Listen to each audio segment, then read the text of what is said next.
This week in the parish of bourses and market structure. Gensler to payment for order flow, drop dead. Manila floor to close, Celsius freezes. The SEC have a crypto insider probe, and the parish loses a European great. My name is Patrick L. Young. Welcome to the Bourse Business Weekly Digest. It's the Exchange Invest Weekly Podcast, episode 148.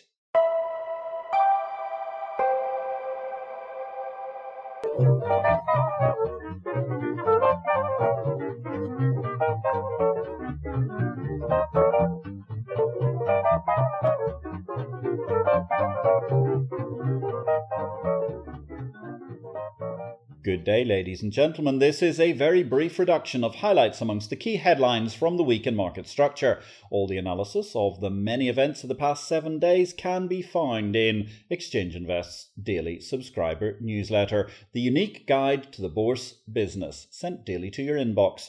More details at exchangeinvest.com. All manner of ramifications in relation to the LME's nickel nightmare. The Managed Funds Association, they submitted comments to the LME's consultation on OTC position reporting the other week, at the same time as they were hit with complaints from that 2.6 trillion hedge fund group over the nickel nightmare. At the same time, we're now up to roughly about 500 million in lawsuits, and alas, a category 2 broker, Britannia Global Markets, have given up their LME membership as of June the 20th. Certainly it was a most lively discussion to be had last week when I was in London and a guest at the LME Golf Association annual dinner. Then again, think about the continuity here. I appreciate LME may wish that we'd all had a more boring evening where we could all just talk about golf, or in my case, presumably stare out the window of the little ship club, as I know nothing about golf. However, think about it this way, ladies and gentlemen. The LME Golf Association last week organised a splendid evening, no less than the 121st annual dinner, not of the Exchange, just of the golf club. Read that and weep. 90% or more of the world's futures markets who are predated by, well, pretty much a century by the LME's golf club. Therefore, rumours of the death of the LME, I believe, remain strictly exaggerated. Big news from the floors last week. Well, of course, I was covering in the previous edition the rather mesmerising concept that the CBOE need to have a new options trading floor because, technology or something, I don't know, IDK, that whole thing. I'm really confused. Manila, the Philippine bourse, they're moving forward. They are going to be shutting their trading floor as their users favour digital markets. Goodbye physical, hello virtual, as the Inquirer Business headlined a story about the Philippine Stock Exchange. Elsewhere, Charles Schwab, they're going to pay $187 million to settle SEC claims against their robo-advisor, where it seems the robo may have been, well, a touch indulgent in the way that it played.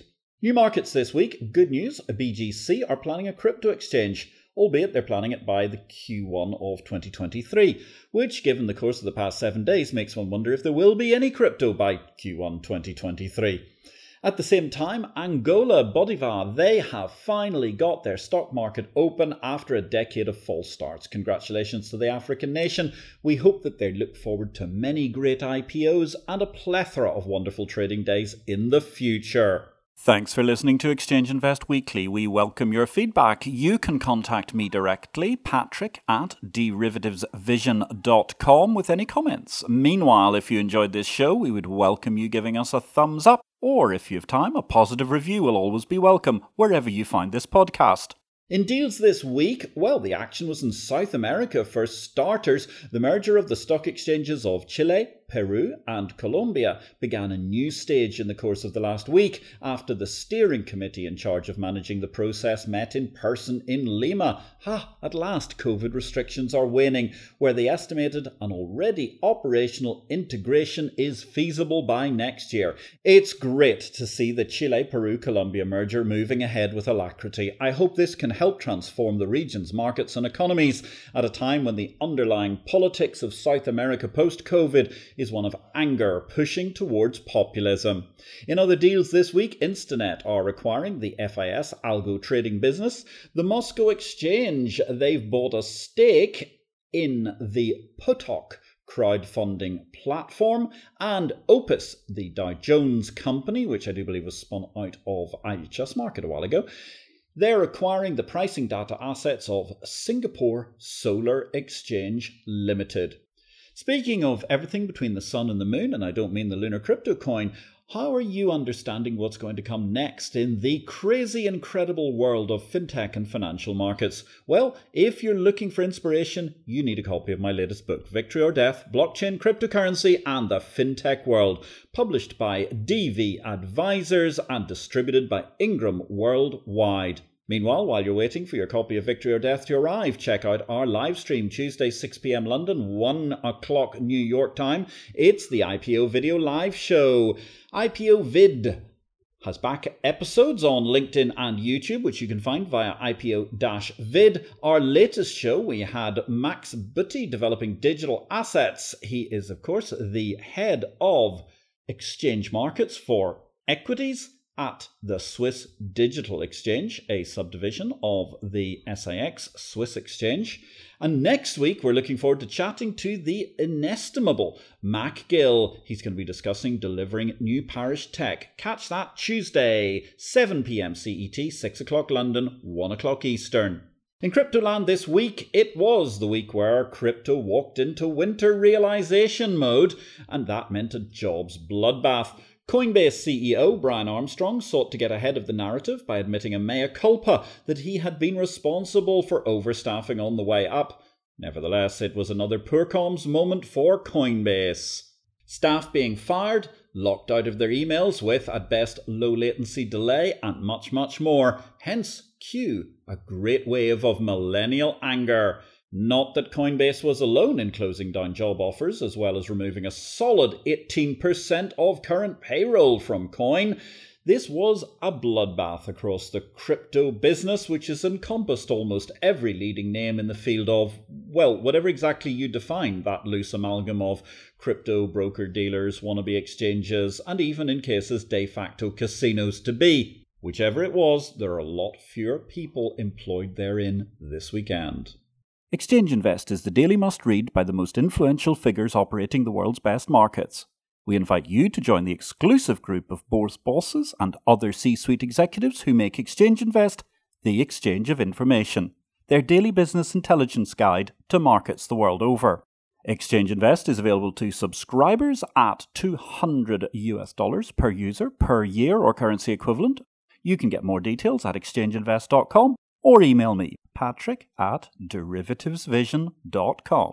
Product news this week. Platts are including US West Texas Intermediate Midland in the Brent complex to strengthen pricing benchmarks into the future. Meanwhile, according to the HM Treasury Director Gwyneth Nurse, parts of the MiFID II regime do not work as intended.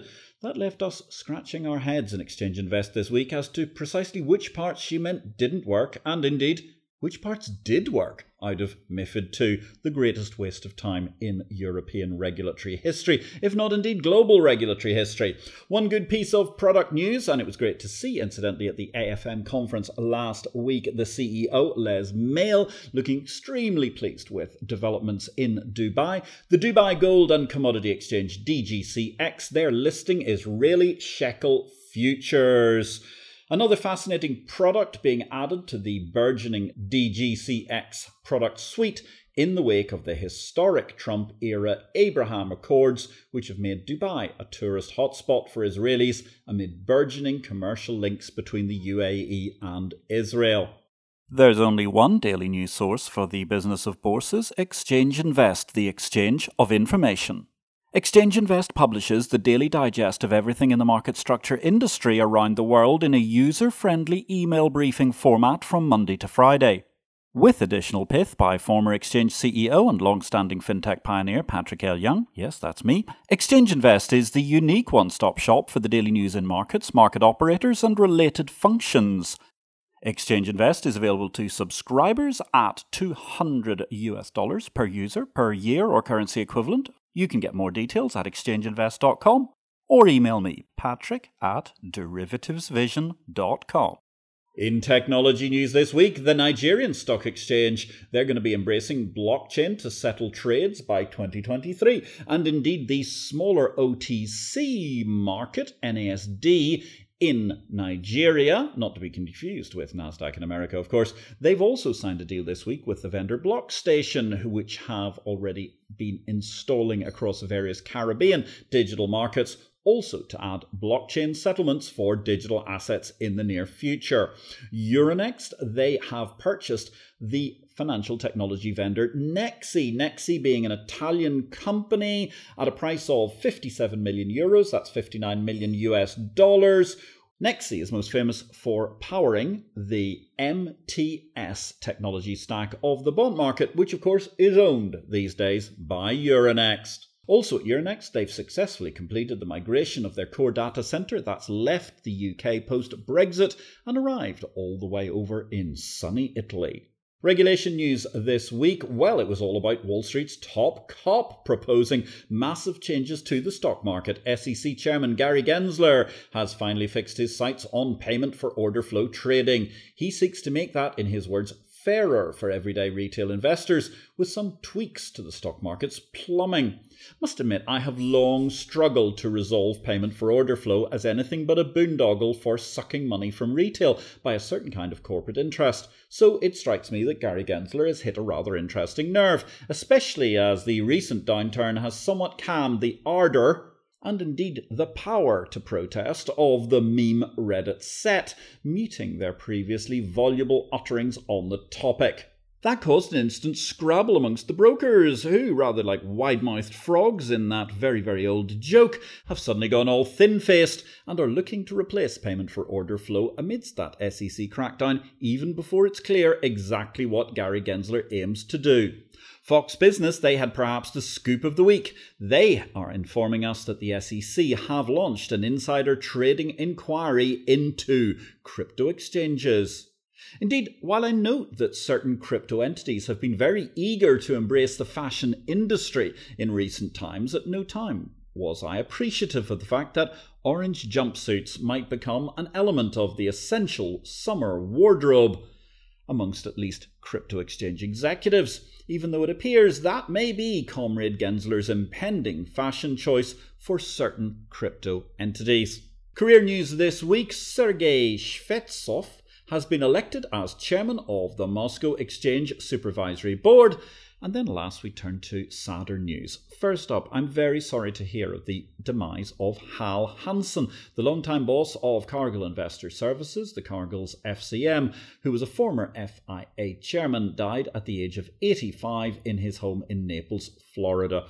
Hal was the originator of what was first called Futures Crossfire, a panel for exchange leaders, which he initially chaired in Boca Raton and then Bergenstock, where Hal unapologetically adopted his best Larry King posture, emulating the then CNN host right down to the suspenders, as our dear cousin's term braces.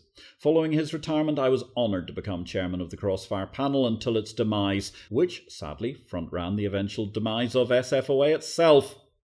The theme of quick discussion amongst high-ranking guests remained, and I pay a tribute to Hal Hansen, as it's very sad to report the demise of a Futures Commission merchant pioneer, a living legend within the brokerage community. Speaking of living legends, this week, tragically, we lost a great parish figure once again with the demise of Otto Negli, the former deputy CEO of Eurex and one of the architects of that entity, along with Jörg Franke. I've published an appreciation to Otto, which you can read in public on LinkedIn and Medium. Otto Negli, an appreciation. There's also a link in the show notes here.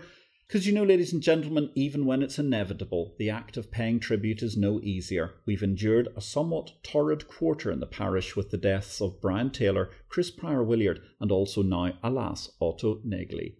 Otto was perhaps best known for his stewardship of Sofex, the Swiss Futures and Options Exchange, which he negotiated into the merger with the DTB, creating Eurex, the continental powerhouse exchange, where he served as deputy CEO from 1998 to 2001.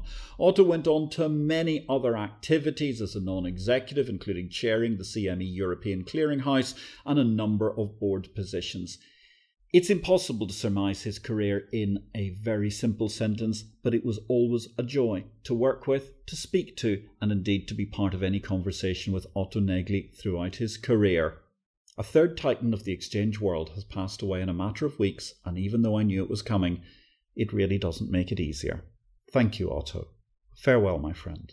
In Big World this week, well, QE is finally so last year. Beyond the crazy world view of the Eurozone, who are still, well, not quite sure if they're going to have another taper tantrum or a bit more tapering or no tapering at all, or maybe they're going to put interest rates up, or maybe they'll put interest rates up and buy a few more bonds back. There's also the Federal Reserve, who showed no reserve whatsoever for a couple of decades, and we're all now paying the price.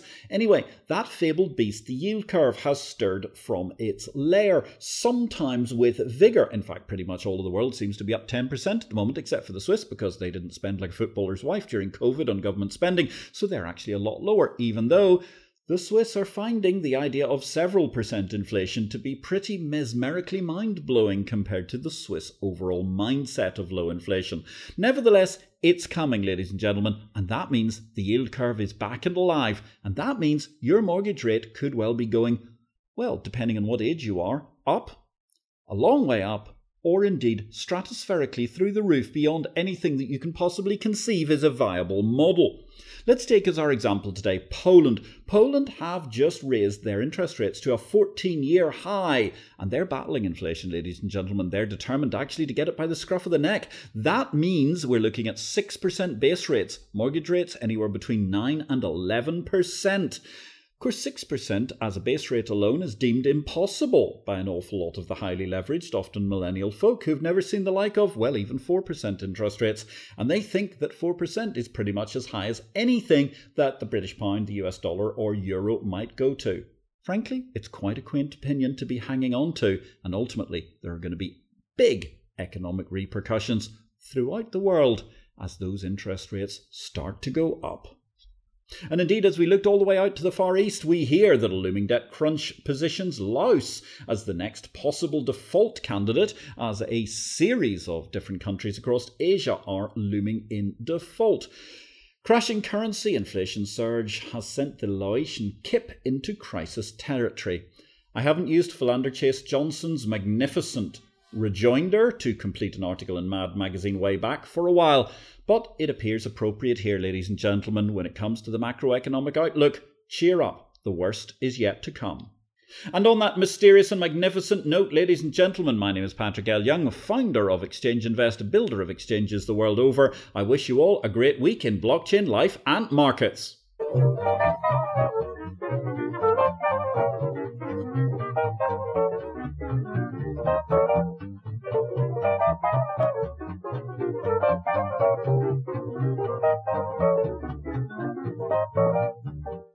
This show relates to the business of bourses.